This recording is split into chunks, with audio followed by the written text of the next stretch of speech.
Assalamualaikum warahmatullahi wabarakatuh. Perkenalkan, nama saya Ahmad Faisal Fadli.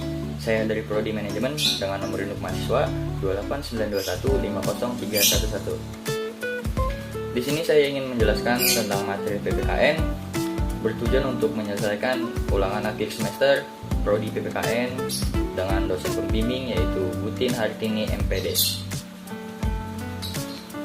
Baik, penjelasan pertama kali ini yaitu tentang masyarakat madani. Pengertian masyarakat madani yaitu suatu masyarakat yang beradab dalam membangun, menjalani, dan memaknai kehidupannya. Karakteristik kehidupan masyarakat madani yaitu seperti public sphere, demokratis, toleran, pluralisme, dan keadilan sosial. Mereka juga mempunyai ciri-ciri tertentu yang merujuk pada pernyataan Mbah Muller pada tahun 1997. Di antaranya, yang pertama ada terintegrasi individu-individu dan kelompok-kelompok eksklusif ke dalam masyarakat melalui kontak sosial dan aliansi sosial. Yang kedua, menyebabkan kekuasaan sehingga kepentingan yang mendominasi dalam masyarakat dapat dikurangi oleh kekuatan alternatif. Yang ketiga, adanya pembebasan masyarakat melalui kegiatan lembaga-lembaga sosial dengan perspektif. Yang keempat, meluasnya kesetiaan, kepercayaan sehingga setiap individu selalu ada keterkaitan dengan orang lain dan tidak mementingkan diri sendiri. Pilar penegak masyarakat madani terbagi menjadi 5. Yang pertama, adanya lembaga swadaya masyarakat. Yang kedua, adanya pers. Yang ketiga, adanya supremasi hukum. Yang keempat adalah adanya perguruan tinggi. Yang kelima, adanya partai politik. Jadi, kesimpulannya, masyarakat madani adalah masyarakat yang beradab dan menjunjung tinggi norma yang berlaku di masyarakat, demokratis, sadar akan hak dan kewajibannya. Untuk mewujudkannya, dibutuhkan kesadaran dan dukungan dari pemerintah untuk membuka peluang bagi masyarakat yang ingin maju dari segi fasilitas umum dan lapangan pekerjaan. Jadi, peran kita sebagai mahasiswa untuk menumbuhkan atau mengupayakan kemauan masyarakat untuk memiliki toleransi sehingga terciptanya adanya masyarakat yang madani. Bagaimana caranya? Hal yang pertama yang kita lakukan yaitu PKL atau magang. Dengan adanya hal ini kita bisa berkecimpungan dengan masyarakat secara langsung. Di situ merupakan kesempatan emas untuk memberikan pengetahuan dan mengajak masyarakat menjadi masyarakat yang madani melalui adanya sosialisasi ataupun memberikan contoh pembenahan diri secara dini. Yang kedua, meningkatkan mutu pendidikan.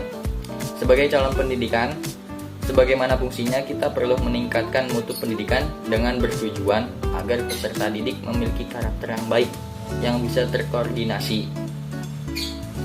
Dan yang ketiga, mengadakan festival budaya untuk mengenalkan dan melestarikan budaya daerah. Hal ini dilakukan agar budaya kita tidak luntur, di mana merupakan salah satu kekayaan besar Indonesia. Dengan terlaksananya hal tersebut, setidaknya kita sudah mengupayakan menciptakan masyarakat madani di Indonesia. Penjelasan kedua yaitu tentang geopolitik. Geopolitik mempunyai arti dan pengertian, yaitu metode analisis kebijakan luar negeri yang berusaha untuk memahami dan memprediksi menjelaskan perilaku politik internasional dalam variabel geografis. Geopolitik ini terbagi menjadi 2. Yang pertama, geopolitik sebagai ilmu, yang merupakan wawasan objektif sebagai suatu bangsa agar kita bisa saling berinteraksi dengan negara lain. Yang kedua, ada geopolitik sebagai ideologi, yaitu merupakan wawasan terhadap cara pandang kolektif untuk melangsungkan, memelihara, dan mempertahankan semangat kebangsaan. Falsafah Pancasila merupakan nilai-nilai yang memiliki dasar wawasan nasional. Nilai-nilai yang terkait tentang falsafah Pancasila yaitu adanya HAM dan pengambilan keputusan berdasarkan konsensus dan konstitusi. Jadi, peranan kita sebagai mahasiswa dalam menghadapi geopolitik ini, yang pertama, dengan cara ikut aktif dalam kegiatan organisasi. Dengan cara ini, wawasan dan pikiran mahasiswa akan terkumpul menjadi satu dan dapat memecahkan sebuah masalah atau menciptakan sebuah wawasan terhadap pandangan dunia politik.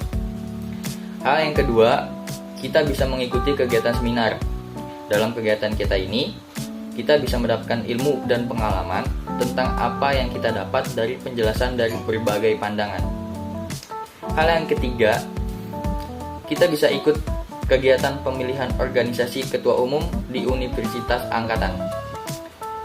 Hal ini merupakan contoh kecil untuk kita memulai kegiatan politik dalam lingkungan kampus yang akan bisa merangkak ke dunia politik internasional sesungguhnya.